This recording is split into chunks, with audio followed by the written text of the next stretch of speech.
Hi everyone, welcome back to my channel. So in today's video, I'll be sharing with you guys my experience and how I passed my NASM CPT exam. If you're still interested, just keep on watching.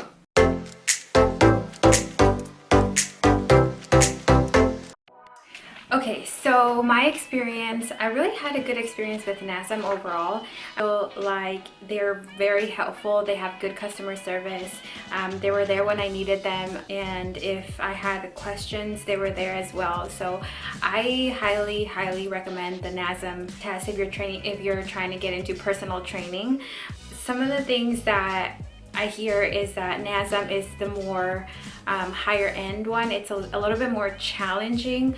However, if you pass it, you get more knowledge versus the other ones. I haven't looked personally into the other ones, so I wouldn't know what to say there. But from my experience, I did take the NASM once before and I didn't pass, and then my second time is when I passed it. So there was a few things that I learned that can maybe help you pass yours for the first time so you don't have to pay for it again. So at first, I'll tell you a little bit about my experience in the first try.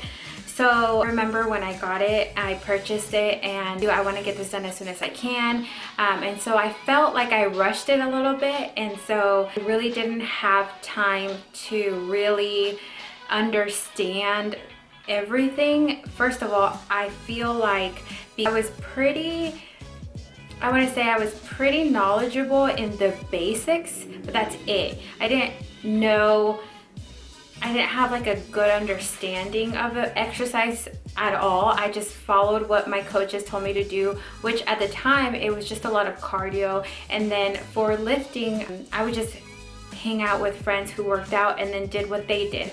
But I knew that there was more to it than just that, because everybody's different, and I wanted to get a better understanding of that because I know everybody's body works differently, and so we're so unique that I feel like I just felt at the time that there was something that I was missing. So I wanted to go and educate myself on it, and so that's why I decided to do the personal training and see if I can help others as well. So I wrote some notes because I didn't want to forget what I wanted to say. So yeah, the first time I went straight to YouTube. I was like, how to pass the NASM test, fast in the first time. There was a lot of great knowledge, and I really appreciated it because it helped me a lot just to get a better understanding of like the anatomy of the body. That's something that was scary for me.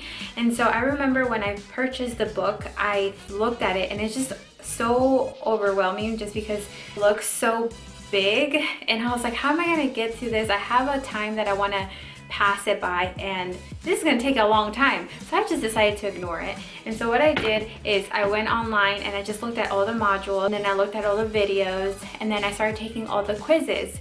I was passing all the quizzes, so I was like, oh, this is pretty easy, I can do this. Well, when I went to go take the test, they word the words so different, but if you have an understanding of it, you'll be able to get the question no matter how different they word it. So because of that, I felt like I didn't prepare myself for success at that time. So I knew that I had to get a better understanding of it all. So there was a few chapters that really count, and I solely focused on that. So after I got that, I took some time off. I called NASM. I asked for an extension. I paid for another test, and this time I was like, okay, Liz, you gotta really understand this material. So I was looking up on YouTube, and then on Facebook I found a NASM study group. It's like a closed group, so you have to request to get in there. So I did that just to have a little bit more support. And I saw a lot of people were recommending extra apps to buy that will help you and stuff like, or extra books. And I'm like, well, I already paid for taking this NASM training, so why am I gonna do an extra? If this training says that they have it all, why would I need extra? Why would I waste my time? However, don't get me wrong, some of those things do work for others and they help. For me, I just felt like I was all over the place, and I just wanted to just focus on one thing. And that's just how my brain works, because if not, I feel like I'm all over. So what I did is I I looked down, if you look at your modules, if you're taking the NASM test and you're got the study guide online, the self-study, if you go down to the study guide, at the very bottom, you'll see the percent amount that will be asked at the test, which they ask 120 questions, but only 100 of them are graded. So the biggest chapter I want to say that you should really focus on is chapter 6. That chapter 6 is exercise techniques and training instructions. That is 22% of the exam. Next is the program design chapter 14 and 15. That is 21% of the exam. So the program design is like how you design programs for clients. There is like a log sheet, I don't know what you call them, but it's a log where it has an overactive versus underactive. What do you do with an overactive muscle versus an underactive muscle to get them back to their core balance? Just again, it goes back to the anatomy of the body, just learning the muscles and the names of the muscles of your body is going to help a lot. And I have a link down below that really helped me. It's called Polka Muscle Arcade. That helped me out a lot, and it's super fun. Like, you can just go in there and it times you for you to get the right names of the body parts down, and if you can't move to the next level until you pass that level. So I feel like that helped me tremendously, and I highly recommend you guys to do that. It's free. You can just play it online and then practice as much as you could until you remember all of the muscles. Super simple. That really helped me a lot. And then another one is study of the heart. You have to know how the blood flows through the heart. And that was a little bit challenging for me just because it's like the words, the names, I wasn't familiar with it at all. One subject in high school that I did not like was just science, and it was a little confusing for me. However though, the more I saw it, the more I understood it, the better I was able to retain the right information. The fitness assessment is also in chapter 6. That will be 18% of your exam. Fitness assessments are just basically what you'll do to each client to determine where they're at in their fitness level. And again, it goes back to the overactive and underactive muscles. So chapter 6 is vital to this whole thing because it's an overall of what the exam will have. Let's see. Next is the basic and applied science chapters 2 to 5. So that's the beginning of the chapters, and then 17 and 18 is 17% of the exam.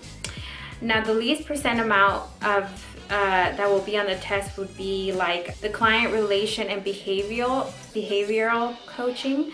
That's chapter 19. That'll be 12% of the exam. However though, just because it's little, they will have those questions in there. How you talk to a client, how you respond to a client, how a client responds to you. Is it emotional? Is it like their love language in a sense? So those will be super easy. You just get in there, maybe you can just read it once and you'll know. And then let's see, the last one is professional responsibilities in chapter 20, only 10% of the exam, but it is very important. So that's just basically how do you continue to keep your certification? How many years of continued education do you need? That's very important. It'll be on the test. Also, like I remember they asked about what's the benefit of working for yourself, working for a commercial place, or being contracted. So that's another question I remember that was on there. I want to know all that. And again, like I said, what I was doing in the beginning is I was just trying to memorize the answers in a sense, which were helping me pass the practice exams on the modules.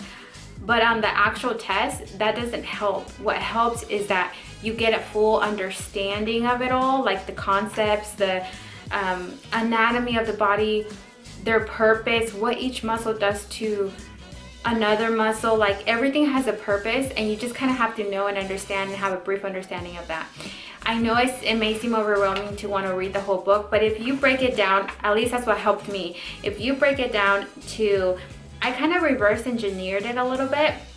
So I went from chapter 6, read all that, and then I went to after the program design 14 and 15 because that kind of goes with chapter 6, and then like basic and applied science in the beginning. I went back and forth, so I was highlighting. Really, sometimes I would even read a whole chapter and I would get a better score in my test. So for me, it was reading. Other people can learn other ways and faster. For me, I felt like that's what it took. Three important things for me were adding the people on Facebook that are doing the NASM test exams and watching what they're doing and see how they study. And then also another one was the Poca Muscle Arcade, which I'll have in the link down below that you guys can click on. And then the blood flow through the heart. There's another video too on YouTube that really helped me with the blood flow because I just looked at it and looked at it and looked at it, and I even drew a picture of the heart, and then I myself did the lines and like where it starts, where it goes, how does it come out of the heart, how does it get back in the heart, what are the vessels that are, you know, that go all over the body. You have to know the names of those as well. So don't give up, believe in yourself. You know you got this. You just have to get that understanding. And trust me, if I passed it, you can too. So I feel like after I purchased it again, it took me about 6 months. 6 months to really get a full understanding of it. And then that's when I decided to take the test. So again, you guys, I hope this helped. I hope I gave you some good tips, and let me know if you have any questions. I'll be more than happy to help all of you, and I wish you the best of luck. You guys got this. All right, see you in my next video.